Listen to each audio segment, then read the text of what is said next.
was just the state of the world right now. And so when I got this award, and my daughter said to me, when I kept saying, boy, this is 2024 feels really hard. And she said, Mom, it's just the beginning of the year. And so when I got this award, it was just like a real personal boost of not only my practice, but the fact that I have a project now to work on. And I think that's really important for artists because, you know, most of us are not going to die famous, but if we get to work and do things that excite us, then we're the winners. So I felt like I really won something by receiving this award, and I'm really grateful. Let's see. So starting in 2020, I started working more with landscape rather than just botanical abstractions. And you know that moment when you're on a hike or you're in a landscape and you find yourself behind your camera and you realize that you're really not capturing the experience unless you're an amazing photographer. And that no matter how many images you take, it doesn't really speak to how your body felt there, what you're experiencing, that those fleeting moments, and yet we still continue to do it. And so I realized that, you know, I'm trying to grab hold of a moment in time, and how do we do that as artists? That was the question when I began to be in the landscape. So now I'm going to struggle with technology. Oh, no. Okay. In my recent work, I interact with the landscape where I connect with material sites and I respond through process. For example, out in West Texas, the oxidation of the mountains and the ochre colors, I will use steel and copper that bleeds rust and verdigris onto handmade papers.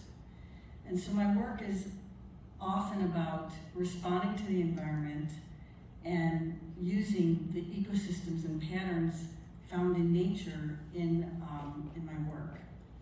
And rather than describing or romanticizing a place, I'm interested in trying to recreate a sensate experience. And one question I asked myself was, because landscape, the subject of landscape was pretty new to me, and it's a long tradition of landscape artists, and I had to ask myself, well, where do I fit in to this history? And I realized that as a sculptor working in plein air, my practice is very physical. That I go out there and I draw with wire, I make molds of mountain surfaces, like literally rubber molds, and collect natural materials. And then I go back to the studio, and these become part of the vocabulary that I use to build objects. So this installation on the left is titled Like Water from a Rock, and it references the biblical account of the Israelites miraculously receiving water from a rock in the wilderness, quenching the thirst of the land and the people. And that was a metaphor for how I was feeling when I was making this work. In the process of working on it, there were fires in Texas and Maui. I've been living in Hawaii, and this installation was kind of about the convergence of these two landscapes and how they've impacted me. And Dallas, Texas was just, 100 degrees plus. And then while I was working on this installation, Maui started to burn. and Lahaina was destroyed in the fire, the most historic city there. And so I used those events to kind of shift my work. And so then I realized, at least, for the discussion of this, that I'm not just responding to a site, to a place while I'm there, but also to what's going on in the world around me while I'm making it. And I realized that when I was making this piece that I'm responding and weaving together beauty and hope in response to destruction and grief. And I collaborated with a poet for this installation, and she said to me that my work has become a place to imagine against grief. And that really said a lot. It really impacted me. I work with a lot of materials. From my origins, began as a ceramicist, and now I'm using a lot of paper and fabric. Whoops, I didn't mean to do that. One sec. So on the image on the right, it just kind of gives you a little bit of a closer look in the way I build things. So that sculpture is called Encountering Daybreak, and it's made with handmade paper, fiber, fabric, and photographs that I took while on this hike.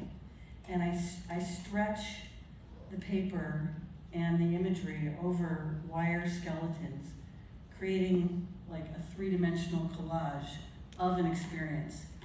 This was an abstract recollection of the light moving in a circular motion around the trees in the Smoky Mountains.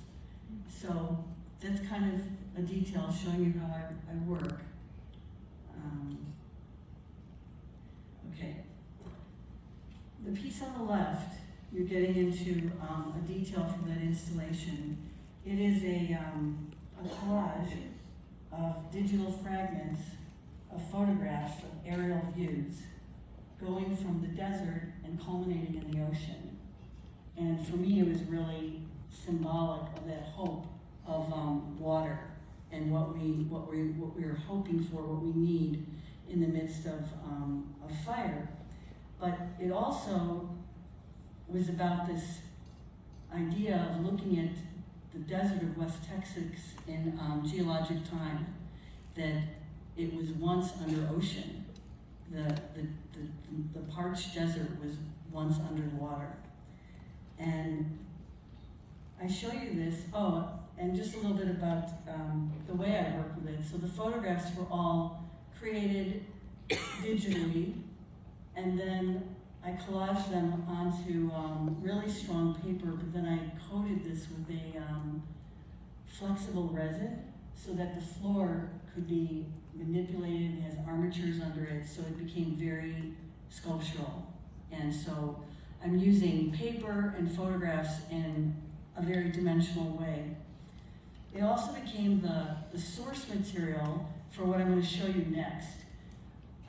I experimented last year with augmented reality. First is almost a kind of a joke because of how much we're behind our screens. But then when I realized that we could further express an experience through this little phone, I just got really fascinated with it. And the poet that I collaborated with, she wrote a poem, and we were in constant communication about the work, her writing, what my sculpture looked like. So she wrote this poem in response to what I was making, and it's going to be what I'll show you next. It's a 45-minute clip from the augmented reality, and that floor sculpture became the source material for the augmented reality. And I'll just tell you, you're walking through the inside of the mountain, and you're journeying to the water. And as you're journeying, you're encompassed with text and her writing. So let me play that for you. A ridge shears